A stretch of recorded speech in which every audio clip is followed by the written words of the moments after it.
It's officially 1 month and a half since I started using my Starlink in the rural areas. And in this video, I'm going to tell you all about the cost of both rural and urban. What you need for you to have your Starlink up and running. Of course, I'm also going to touch about the speed, and I'm also going to touch about the power system that you need when you are buying your Starlink. And these are the tips that not everyone, whether on YouTube, is telling you about if you are in Zimbabwe. And in the end, we are going to try and answer the question that you all have.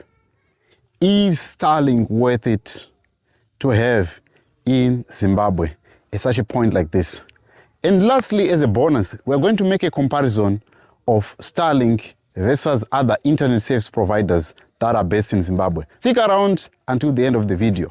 Now, I can't start this video without saying to you, thank you everyone for the enormous support that we saw on our previous video when I spoke about, is moving back to Zimbabwe really worth it? Your responses, and some of you came to my inbox, really appreciate. And as usual, if it is your first time here, it's time for you to subscribe and also like this video. It helps the algorithm for me to reach many people, because I do this content for free and I would like to continue doing this, but your support is greatly needed. So please like, and let us reach our target of 100,000 subscribers by the end of the year. Obviously, you can't talk about Starlink in Zimbabwe and you don't talk about the need for power.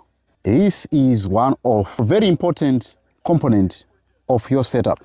Setting up a Starlink in Zimbabwe or in both urban and rural requires you to have proper source of power.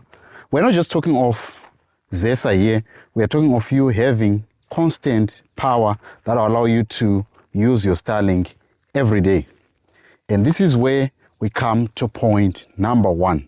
Based on my recommendations, using the power system that I have, I made a huge mistake. And the mistake is I am using a gel battery to power up my Starlink. And it doesn't end up well. So if you are thinking of using a gel battery, think otherwise. You need to upgrade and think lithium powered batteries. Based on my setup that I'm using right now, I have this inverter, 500 watt inverter, a regulator, a gel battery, and the 200 watt solar system that is outside. It's a little bit messy in here. I was doing other things right there. Anyway, I wanted to say that it is very, very important for you to consider using power that is reliable. Of course, when you are doing rural setup versus when you are doing urban setup, this is the common denominator. You need power. But as for the setup cost for rural, it's slightly cheaper, because we have had Starlink having full capacities in big cities like Harare and Bulawayo. That means that if you are going to be living in those areas, your only option for Starlink is roaming. And I've been on roaming since July. I only changed up this month of November. What this also means, if you are going to be having your Starlink in the rural areas, you are going to be paying something like $35 for your residential light and $50 for your residential standard. And if you are going to be setting it up in Harare, which means that you are going to be paying more, because you are going to pay it on roaming. That is the major difference. Let me break down the costs. If you are going to get it on roaming, the prices differ. Some you could pay something like $60 a month. Sometimes you could pay something like $85 per month, up to $100 to $110, depending on which country you are roaming from. Now that we've gotten the cost out of the way, let us ask, where exactly can we get our Starlink? I'll give you the two comparisons. The first one is that you can now get your Starlink directly from Shona Technologies, which is a listed retailer. We're not talking of a reseller. There is a difference. A reseller and a retailer, they are two different.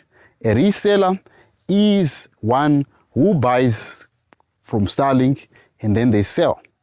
A retailer is actually someone who is approved by Starlink to receive and also offer support to their clients. In this case, in Zimbabwe, we've got Shona Technologies that is also available in other African countries like Kenya. They are using Shona Technologies. This is my recommendations, and for your own information, this is not a paid advert. I'm just giving you my advice based on my experience. The reason why I would encourage you to go for Shona Technologies is the fact that with Shona Technologies, they are very, very good in terms of response whenever you have got a problem. Of course, they are not 24/7 available. They are available in working hours, but if you send to them your problem, they are there to address it, and they will quickly respond to you. They will return to you, not as a call center, of course. And the other option that you have is you could directly order your Starlink on their website, which is slightly cheaper, but the only support that you can get is on the Starlink support, which is supported by GOKWE.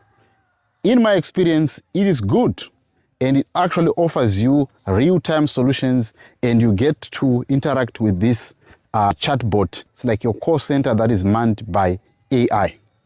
For me, if you want to go for cheaper, you can go to Starlink directly, but the only problem is that for you to, when you have ordered your Starlink, it only arrives after 7 days, according to my experience. You choose which one do you want.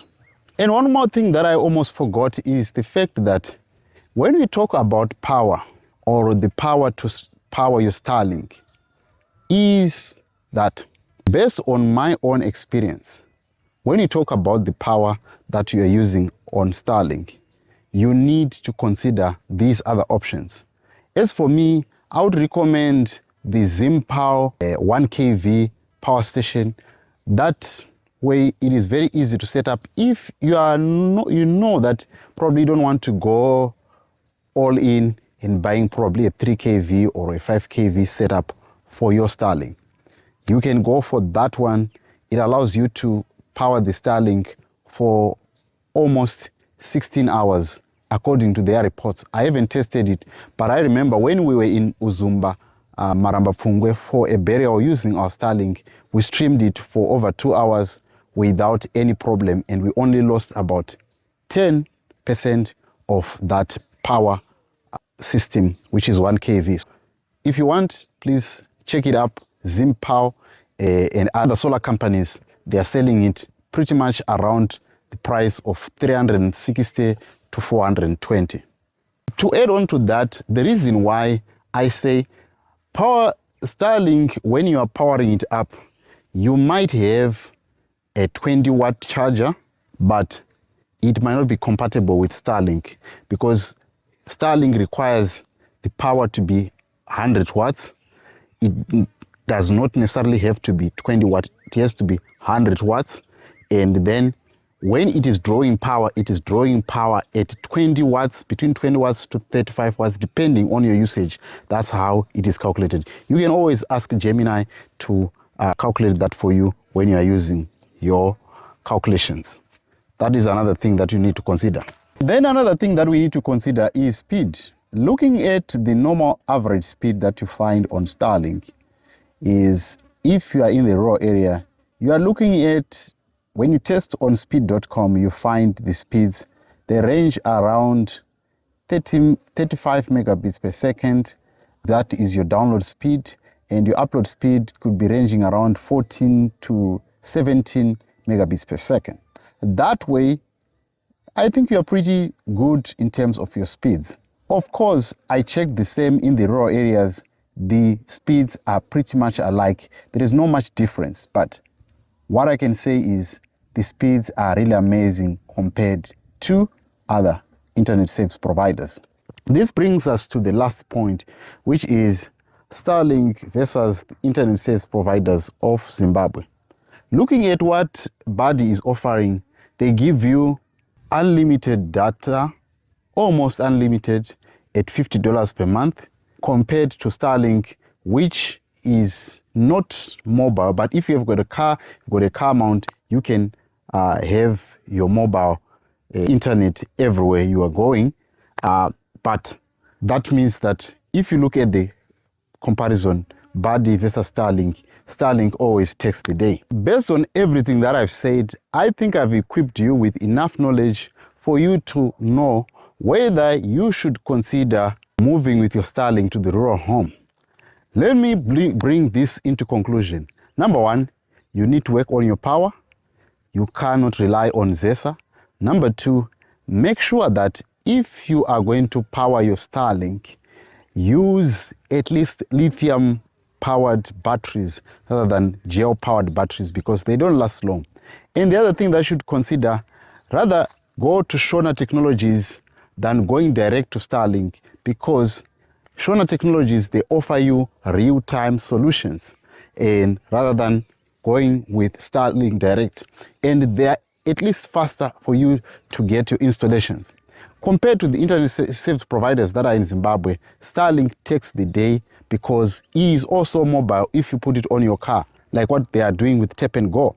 Now, that being said, what this means is, as for my own analysis and my own conclusion, I would say you are better off with Starlink, and you should consider all the 5 things that I've mentioned before you buy your Starlink. Based on this experience, I think Starlink is way much better than any other internet service providers that are available in Zimbabwe in terms of connectivity, in terms of speed, in terms of the power system. Of course, it can be immobile and mobile sometimes, depending on what you can do. Based on that, I would say Starlink is worth it. After having used it here in the rural areas, I can safely say that this is the best internet service provider that has come to Zimbabwe, and at an affordable price of about $35 if you are on residential light, that is, if you're using Starlink. And lastly, which is not least, if you want to get your Starlink installed, I am your guy. Please get in touch with me. I can come and get your Starlink installed wherever you are, whether in Zimbabwe, but you have to meet me on your transport cost and the device cost. I can do that for you. If you are outside Zimbabwe and you want your Starlink installed at your house or at your farm or at your place, please get in touch with me as well. And obviously, we have to look at the cost to where you need your Starlink to be installed. That being said, thank you so much for watching. If you like this video and if you think it has brought value to you, please like and share. That's me, Kenan Jethro Mtero, your rural-based journalist, your rural ambassador, mwana weku GOKWE, mwana wakwa Mtero. See you on the next one.